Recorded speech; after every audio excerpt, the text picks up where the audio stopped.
अऊज़ु बिल्लाहि मिनश्शैतानिर्रजीम बिस्मिल्लाहिर्रहमानिर्रहीम अल्हम्दुलिल्लाहि रब्बिल आलमीन वस्सलातु वस्सलामु अला सय्यिदिल अंबिया वल मुरसलीन व अला अहलि बैतिहि अत्तय्यिबीन अत्ताहिरीन व सहबिहिल मुंतजबीन। गुज़श्ता माह आखिरी दर्स में जहाँ से हमने सिलसिला रोका था, अल्लाह के फज़ल व करम से और उसकी तौफ़ीक़ से हम दोबारा शुरू कर रहे हैं। हमने तमाम कर लिया था कुरान मजीद के 9वें जुज़ को, सूरतुल अनफ़ाल की आयत नंबर 40 तक मुकम्मल किया था। आज इंशाअल्लाह सूरतुल अनफ़ाल आयत नंबर 41 से लेकर 52 तक पहले हम तिलावत करेंगे और उसके बाद तर्जुमा और मुख्तसर वजाहत आपकी खिदमत में अर्ज़ करेंगे। और ये आयत नंबर 41 से कुरान मजीद के 10वें जुज़ का आगाज़ है। सलवात पढ़े मोहम्मद वाले।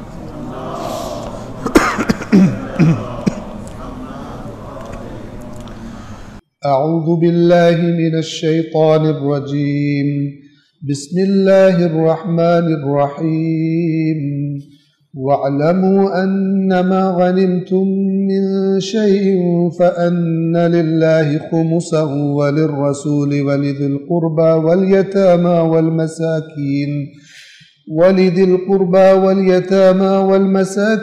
वब्निस सबील इन कुंतुम आमनतुम बिल्लाहि वमा अनज़लना अला अब्दिना यौमल फ़ुरक़ान यौमल तक़ल जमआन वल्लाहु अला कुल्लि शैइन क़दीर। इज़ अंतुम बिलउद्वतिद दुनिया वहुम बिलउद्वतिल क़ुस्वा वर्रक्बु अस्फ़ल मिनकुम वलौ तवाअदतुम लख्तलफ़्तुम फ़िल मिआद वलाकिन लियक़ज़िय अल्लाहु अम्रन कान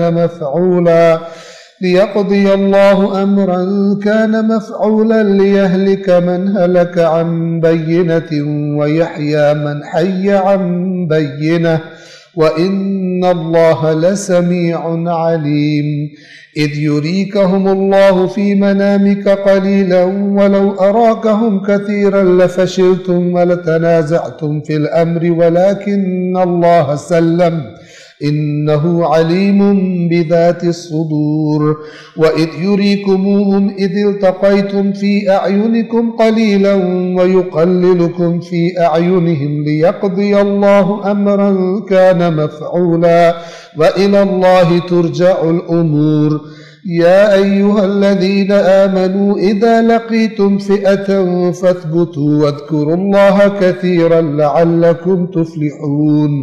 व अतीउल्लाह व रसूलहु व ला तनाज़अू फ़तफ़शलू व तज़हब रिहुकुम वस्बिरू इन्नल्लाह मअस्साबिरीन।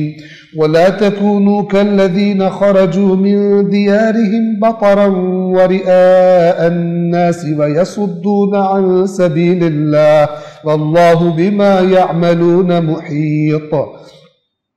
वइज़ ज़य्यन लहुमुश्शैतानु अअमालहुम वक़ाल ला गालिब लकुमुल यौम मिनन्नासि व इन्नी जारुल लकुम फलम्मा तराअतिल फ़िअतानि नकस अला अक़बैहि वक़ाल इन्नी बरीउम मिनकुम इन्नी अरा मा ला तरौन इन्नी अख़ाफ़ुल्लाह वल्लाहु शदीदुल इक़ाब। इज़ यक़ूलुल मुनाफ़िक़ून वल्लज़ीन फ़ी क़ुलूबिहिम मरदुन ग़र्र हाउलाइ दीनुहुम व मन यतवक्कल अलल्लाहि फ़इन्नल्लाह अज़ीज़ुन हकीम। वलौ तरा इज़ यतवफ़्फ़ल लज़ीन कफ़रुल